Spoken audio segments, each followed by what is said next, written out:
नमस्कार, जय महाराष्ट्र. मी शामक दिन्यार दादाभाई, महाराष्ट्र सैनिक आणि मनसेचा मराठी भाषेचा एक महाराष्ट्राचा गुंड म्हटलं तरीही चालेल. अंतिम निर्णय साहेब घेतीलच, परंतु एक व्यक्तिगत कार्यकर्ता म्हणून माझी एक अशी इच्छा आहे की दोघी ठाकरे कुटुंबातील नाराजीची भिंत पडून नव्याने प्रेमाचा बंगला उभा राहावा, अशी एक माझी इच्छा आहे.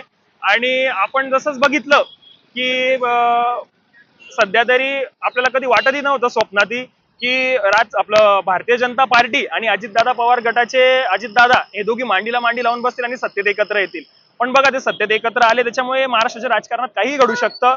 आणि मला असं वाटतं दोघी बंधू एकत्र आल्याने महाराष्ट्राचं प्रगतीचं इंजिन मशाल घेऊन हाती फार वेगाने धावेल आणि महाराष्ट्राची प्रगती फार गतीने होईल. आणि दोघींचे विचार सारखेच आहे. त्यांचा शिवसैनिक काय आणि आमचे महाराष्ट्र सैनिक काय, आणि दोघींचे आदर्श देखील एकच आहे, ते म्हणजे सन्मान्य बाळासाहेब ठाकरे.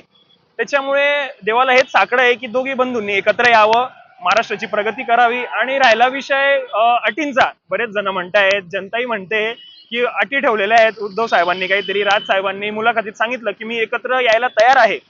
एकत्र यायला महाराष्ट्राच्या समस्यांसमोर महाराष्ट्र फार मोठा आहे म्हणे आमच्या वैचारिक वादापेक्षा. तर मला असं वाटतं त्यांच्या 100 अटी, तर आमची एकच अट, हिंदुत्व सर्वप्रथम आणि मराठी भाषेला प्राधान्य आणि प्रगती महाराष्ट्राची, बस एवढंच. नमस्कार, जय महाराष्ट्र.